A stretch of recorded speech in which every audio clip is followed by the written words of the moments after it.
m'observe, mais je vois rien. Je vais vous expliquer.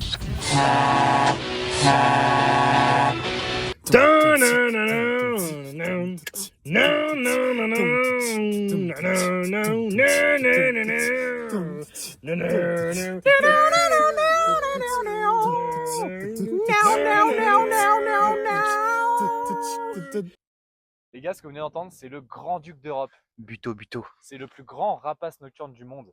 En effet, il a une envergure d'environ presque 1,80 m. Mais que peut manger cette grosse bête? C'est un rapace qui est très opportuniste. En effet, il va pouvoir manger des petits insectes tels que les coléoptères jusqu'à des grands oiseaux comme les hérons cendrés.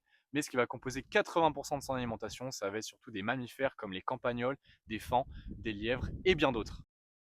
Attends quoi? Ça veut dire qu'il peut manger des petits mammifères comme Yuki? Et oui, le saviez-vous? Le grand-duc avait presque totalement disparu de France. Et ça fait depuis 30 ans qu'il revient. On le connaît surtout pour vivre dans nos falaises, mais à l'époque, il peuplait tout le territoire français.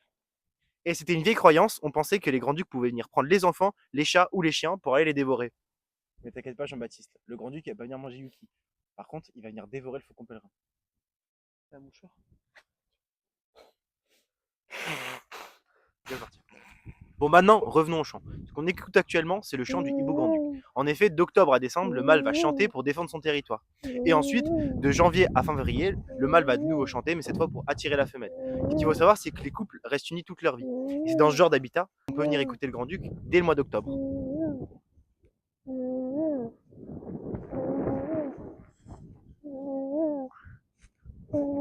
Prêt?